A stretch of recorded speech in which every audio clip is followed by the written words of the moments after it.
Hello everyone, finally the wait is over.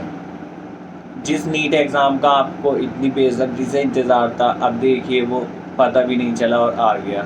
इस exam के लिए आपने कितने सालों मेहनत की, तो आप इन 2-3 दिन में के डीमोटिवेटिंग फेज़ की वजह से अपनी इन सालों की मेहनत को बर्बाद मत करिएगा। तो हम जानेंगे कि कैसे इन 2-3 दिन में अपने आप को डीमोटिवेटिंग फेज़ से बचाकर कैसे कॉन्फिडेंट रखें। देखिए, आपको बिल्कुल भी टेंशन नहीं लेनी है। आपको लगेगा कि मैं सब भूलता जा रहा हूँ, मतलब आपको फ़ील होगा, लेकिन आपको टेंशन नहीं लेनी है। आपको एग्ज़ाम में याद आ जाएगा। थोड़ा बहुत डर तो नेचुरल है, लेकिन आपको इसे अपने ऊपर हावी नहीं होने देना है।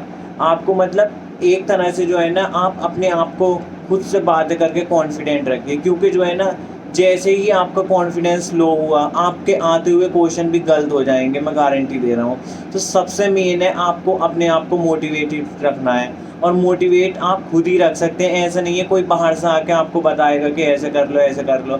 मोटिवेट रखना, सेल्फ मोटिवेशन सबसे बड़ी चीज़ है। आप अपने पेरेंट्स के बारे में सोचिएगा कि मैंने इतने साल, जब मतलब मेरे पेरेंट्स ने मेरे लिए कितनी मतलब सैक्रिफाइसेस दिए, आप इस बारे में सोचिए। आप ये सोचिए कि जब आपके फ्रेंड्स पार्टी कर रहे होते थे, तो आपने एक अकेले कमरे में बंद होकर इतनी पढ़ाई की है।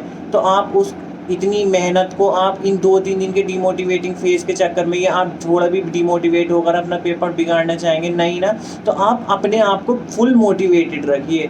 आप ये सोचिए कि मैं कुछ भी करके, कोई डीमोटिवेशन आए, कुछ भी आए, मुझे फाड़ देना है नीट, मतलब बिल्कुल फोड़ देना है नीट 2022 का एग्ज़ाम में। आपको मतलब ये नहीं है कोई कितना भी डीमोटिवेट कर रहा है, आपको बिल्कुल टेंशन नहीं लेनी है। आप फुल रिलैक्स रहिए।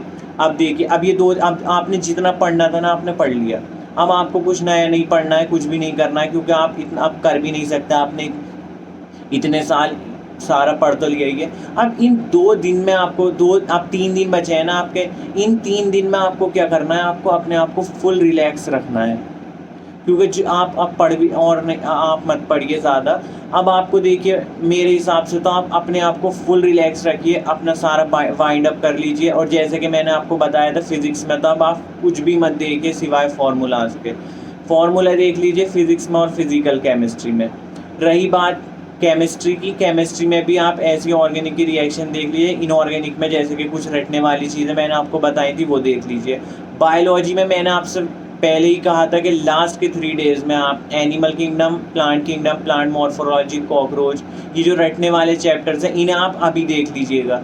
और या फिर आपको कुछ डायग्राम्स वगैरह देखने हो, क्योंकि डायग्रामेटिकली भी क्वेश्चन आ जाते हैं, आप उससे भी देख लीजिए। लेकिन मैं आपसे अब भी यही कहूँगा कि ये आपने जो पढ़ना था पढ़ लिया, अब आप अपने आप को रिलैक्स रखिए, क्योंकि आपका स्टेट ऑफ माइंड रिलैक्स्ड होना चाहिए, तभी आप क्वेश्चन अच्छे से कर पाएंगे। नहीं तो जब आप रिलैक्स नहीं होते ना, तो आपके आते हुए क्वेश्चन भी गलत हो जाते हैं। तो इसलिए अपने आप को बिल्कुल टेंशन फ्री रखिए। आप ये सोचिए कि आपने इतनी मेहनत की है, तो क्या आपकी मेहनत का कोई मतलब, आप जब आपने मेहनत की है तो आपका रिजल्ट भी अच्छा ही आएगा। आप ये मत सोचिए कि सिलेक्शन होगा नहीं होगा, यार जो होगा देखा जाएगा। अब ज़रूरी थोड़ी है कि मतलब, अब आपको तो बस पॉजिटिव, हर चीज़ में आपको अपने पॉजिटिविटी रखनी है कि मेरा सिलेक्शन हो जाएगा। आपको अपने मतलब, मेरे साथ क्या हुआ था, मैं बहुत डीमोटिवेटेड फील कर रहा था लास्ट के वीक में। मैंने सोचा यार, मुझे तो लग रहा है शायद मेरा कोई चीज़ छूट नहीं गई हो, शायद ये नहीं। लेकिन फिर मैंने सोचा कि जब मैं इतने कम मार्क्स से अब मेरे यहाँ तक आ सकता हूँ, तो मैं नीट की जंग में भी जीत सकता हूँ। तो मैंने यही किया। कोई भी ऐसा इंसिडेंस होता था कि मुझे हल्की सी भी डीमोटिवेशन, तो मैं जो है ना, अपने आप को खुद ही मोटिवेट, अपने आप से बात करके मोटिवेट करना स्टार्ट कर देता था। तो इससे क्या है, क्योंकि आपको देखिए, कोई भी मोटिवेट करेगा, वो मोटिवेशन आपको कभी नहीं मिल सकती जो आप खुद को दे सकते हैं। तो आपको हल्का सा भी फील होना कि यार मेरे दिमाग में ऐसा है कि शायद मुझसे नहीं हो पाएगा, यार। अब देखिए, आपको जो है ना, बस किसी को नहीं पता कि यार कौन पढ़ा, सबने है, लेकिन उन 3 घंटे में, 17 जुलाई को 3 घंटे में कौन कैसा कर जाए आप नहीं जानते। हो सकता है आपके फ्रेंड ने आपसे बहुत ज़्यादा पढ़ा हो, लेकिन उसका स्टेट ऑफ माइंड उन 3 घंटों में उतना अच्छा ना रहे जितना आपका रहे। इसलिए आप ये मत देखिए वो इतना पढ़ा है, उसने इतना कम पढ़ा है। आप अपने ऊपर भरोसा रखिए, मैं गारंटी दे रहा हूँ आपका सिलेक्शन हो जाएगा।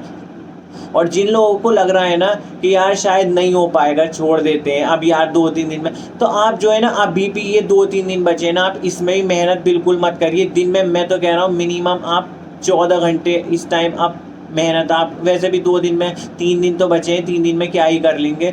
तो आप अभी आपके पास 3 दिन बचे हैं, इन 3 दिन में आप अपना आराम से 14 घंटे पढ़िए। और 17 जुलाई को तो मैं आपको यही सजेस्ट करूँगा कि उस दिन तो पढ़िएगा ही मत, क्योंकि जो है ना आपका स्टेट ऑफ माइंड रिलैक्स उस दिन रखिएगा।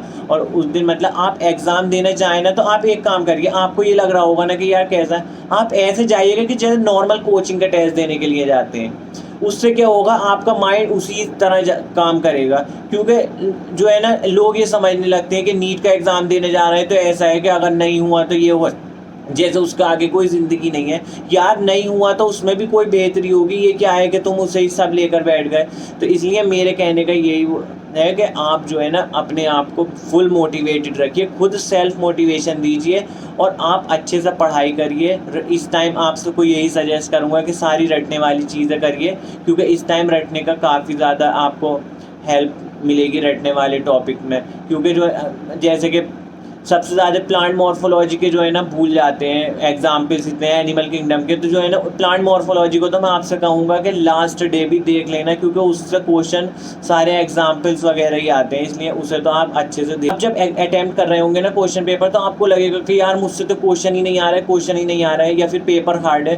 तो यार उससे बिल्कुल भी टेंशन मत लेना, क्योंकि अगर पेपर हार्ड होगा ना तो सिर्फ आपके लिए नहीं सबके लिए होगा, तो उससे कट ऑफ कम जाएगी।